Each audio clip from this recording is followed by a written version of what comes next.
I think that's where the anxiety comes from. It's like knowing that I don't cry a lot in life, so how am I expected to cry 47 times in one day?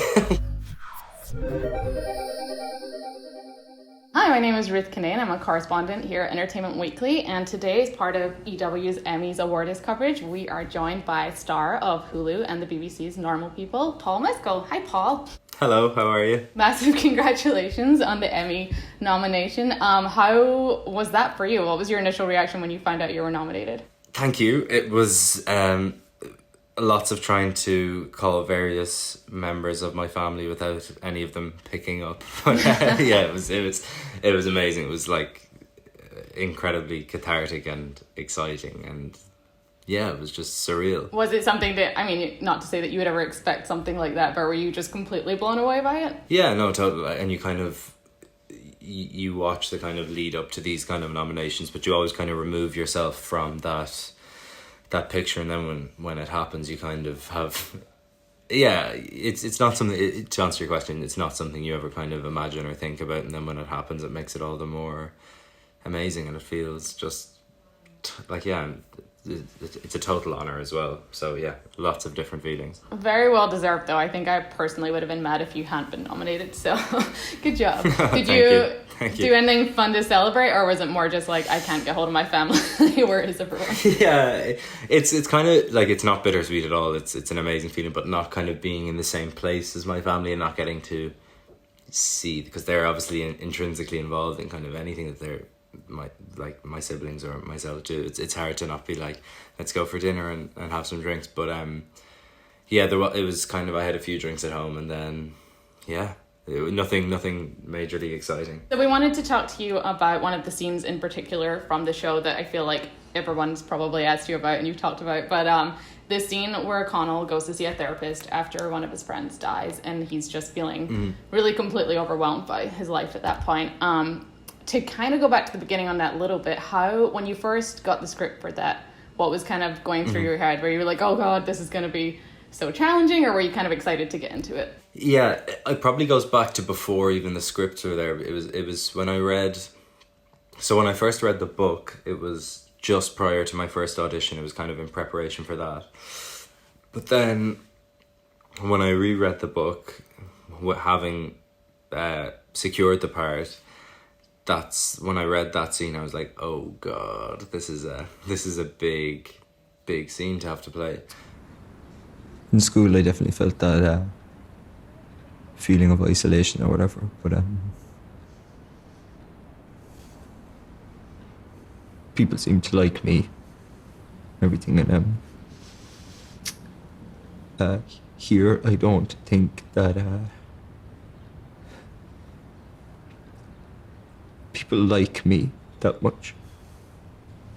So yeah, that kind of, I suppose anxiety is probably a fair word to use, but there was an excitement as well, because there was the opportunity in that scene, like in both the book and in the scripts, that I saw that there was lots of opportunity to discuss something that I felt was almost documentarian in style. It's something that feels very rooted in a society in which I know, like young Irish men, it's like what I come from and what I know best.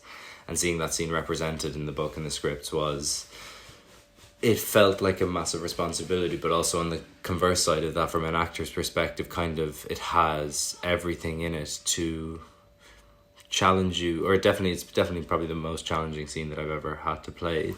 And with that comes both fear and excitement really close to each other. So yeah, and then when I saw the scripts, I saw how beautifully that scene was translated from the book, and then you just start preparing it. So was there then a table read, or like what was the first time you had to go through the whole scene? So the first time we went through that scene, actually, for the first read through, we only read the first 6 episodes, because they were the episodes that Lenny directed. And then halfway through, at the end of block 1, myself and Daisy did a day reading the episode 7 to 12 with Hetty, and so we read through all that, and then we did a read through with the cast that were applicable to the second half of the show. And that was, when we got to episode 10, for example, that was there was an amazing atmosphere in the room because everyone there has read the book and has played some version of their character, has interacted with the subject of that being Connell. And there was there's quite a heavy atmosphere in there because it's weird because you're hearing the stage directions coming through, which I find are just they are beautifully written in that episode, or not the kind of non-dialogue bits. And I remember us sitting opposite Aina Hardwick, who plays Rob and who's one of my very good friends, and we got to the kind of one of the cuts to the therapist scene, and I think it was the bit when he says but I hate it here I don't feel like I really click with anybody. And I don't think Aina will mind me saying this because he's a good friend of mine, but remember he had quite a visceral response to it, and that really, really upset me. But weirdly, that kind of having that response at a read through added to the pressure of then having to deliver something similar on set. But it was weirdly nice to know that I was able to do it, or like that it had happened before, rather than just arriving to set and hoping for the best. But yeah, it was quite an amazing read through. He did some stuff that I wouldn't have been a fan of in terms of like with girls, but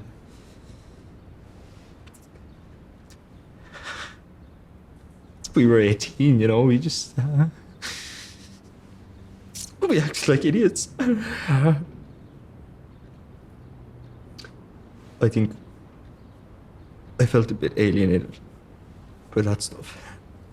Working up to the actual shooting day, did you feel like you'd kind of done the prep at that point because you knew the character, you'd been playing the character for a couple months, or was there anything you had to do to like get yourself in that headspace? See, I think I learned a huge amount from, because I hadn't played something like I haven't played a kind of scene where that content is required before, so it was kind of about preparing for that scene as I would any other scene. Just with that, there was kind of more pressure on it because of the content and the responsibility I felt towards achieving something that is fictional but a reality to lots of people in the world and lots of people that I know. And so with that scene in particular, there was a lot of listening to music. There was kind of a ritual of that, and that I would do for not necessarily just with that scene, but any of the episode 10 stuff. With that scene in particular, it was about getting to set and kind of trusting that the preparation was done, which it was. But then that kind of unknown of like, what happens if nothing happens when the camera starts turning over? But that's when Hetty so brilliantly steps in, and she just had such a, there was such a calm, there is such a wonderfully calm energy about her.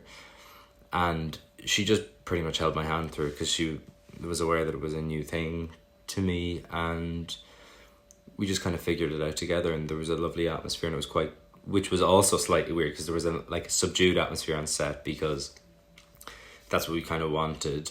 Whereas in days previous, the cast and crew were quite close and you'd have fun and you'd be joking a lot. But I remember arriving to set and everybody was like totally quiet and serious and reverential, which was tricky to adjust to initially, but ultimately I think it served the scene well. Did you have to go through many takes, or was it something you kind of got out just to get it over with almost? So we were actually, I think for pretty much all of the takes we ran the whole scene, so we didn't cut it where the episode cuts it. I think they were 13-14 minute takes, so yeah, they were intense experiences, but kind of what you dream about when you want to be an actor, those long kind of oppressive things, which is weird. I don't know why I kind of weirdly fetishize that, but I don't know, it's weird. But yeah, so that we did it. Hetty asked me if I wanted to start with the coverage in tight or start with the wide shots, and of course I didn't. I don't know, I think so. I said let's start with the wide shots, and then I ended up breaking down on the first two, which was a little bit problematic because then when the camera started moving in, I felt disconnected from it because it was the first two takes were quite strong, or just at least there was just a huge amount of emotion coming out of it. Whether they were good or not, I don't know. But then nothing was really happening on the first couple of close-ups. But between each take, we took a lot of time to kind of just decompress. Then we do notes and then we go again. So yeah, it was... I was nervous that nothing was going to happen after the wide shots. I thought I'd kind of just like blown it from there. So yeah.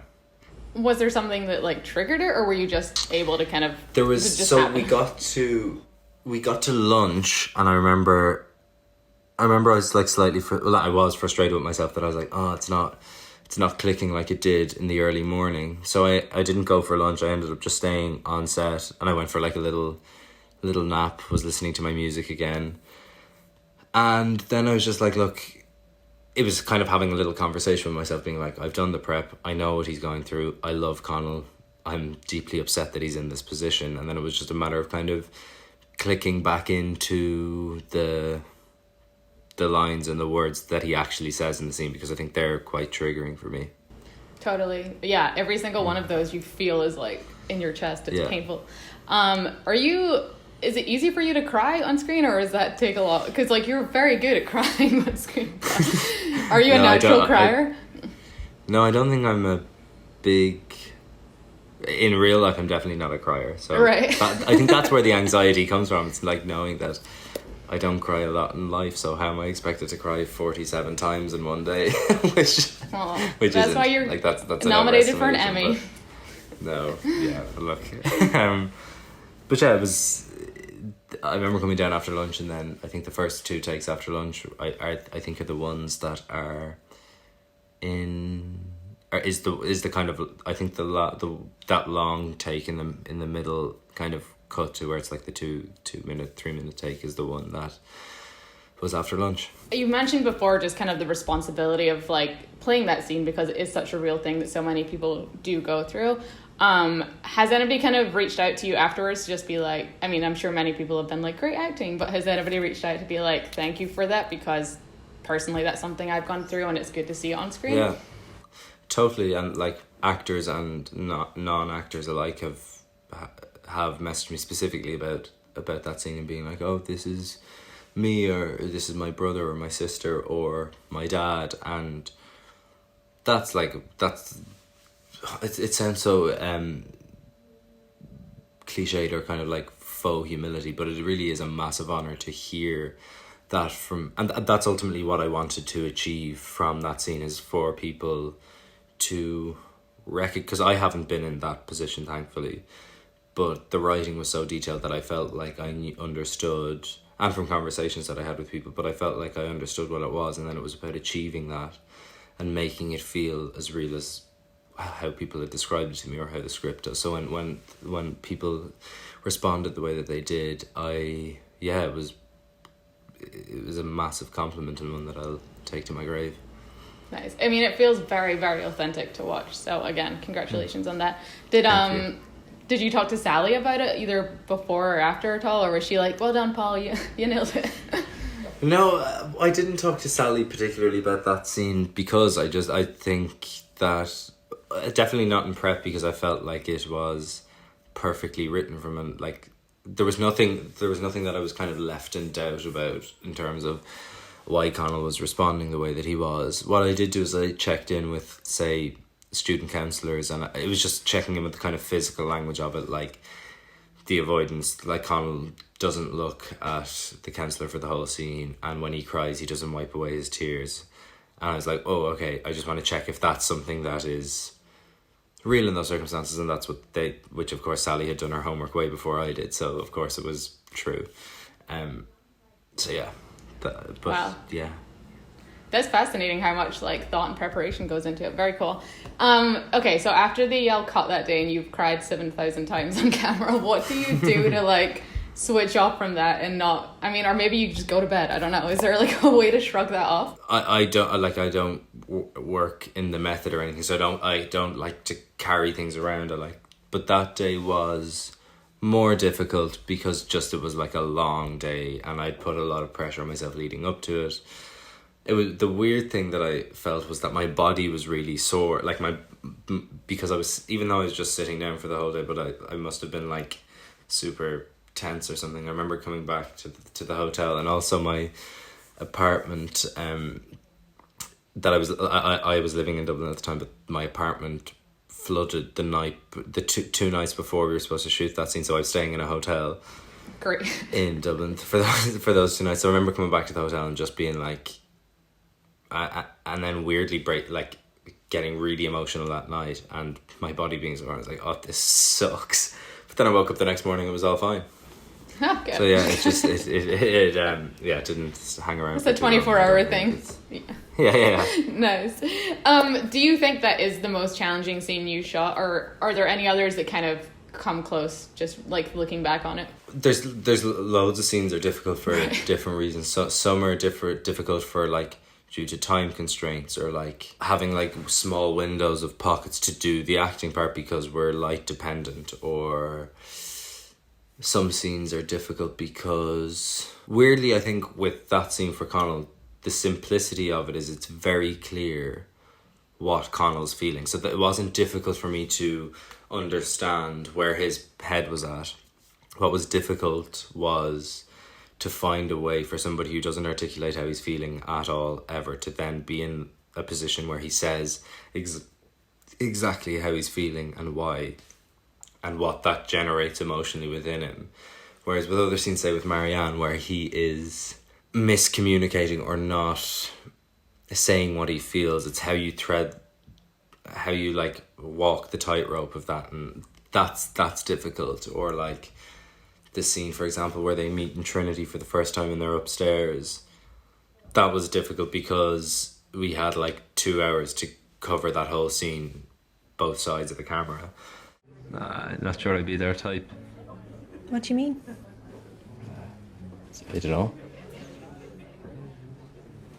What's not to like about you? That's a good question. I don't know. But weirdly, I think there's such an immense adrenaline rush after any scene that's difficult to complete. There's that 10 minutes where they call cut and it's the end of the day, and you're not thinking about tomorrow, you're just kind of enjoying what you have done that day. And yeah, so loads of scenes difficult for different reasons, I think.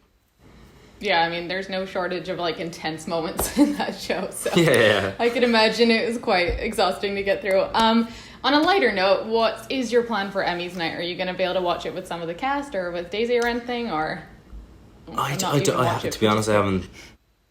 Yeah, I don't know what the actual format is. I imagine it'll be some form of Zoom / Skype link.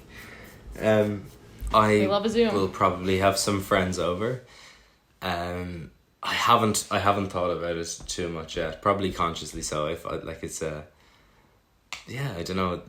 I will come up as a result of this conversation. I'll come up with a proper plan as to what to do. But at the moment, I have no concrete plans. Send out the group text, get it going. Well, you're up against Mark Ruffalo, Hugh Jackman, Jeremy Irons. If you weren't to win, who are you rooting for in that category? Or are you just how cool they're all in my category? But yes to that predominantly. I'm they're such phenomenal actors, and I've watched all of their work, and it's to be associated for what I did with what they are doing, and as an audience member of those shows, I'm that's I can't describe how much of an honor that is, but I don't know who I'd give it to, and that's the joy of it. I think it's a wonderfully competitive category. Totally. Well, it's a shame you don't get to go and meet them all, but I know that's the only thing that I'm sad about, is that I don't get to meet these extraordinary actors, but hopefully another time. Totally, for sure. Well, Paul, thank you so much for your time. Massive congratulations again. It's so well deserved. The show is excellent, and that scene is, I'll probably talk to people about it for the next 10 years. So thank you so much for joining EW's awards coverage. And yeah, take care. Congrats. Sweet. See you later.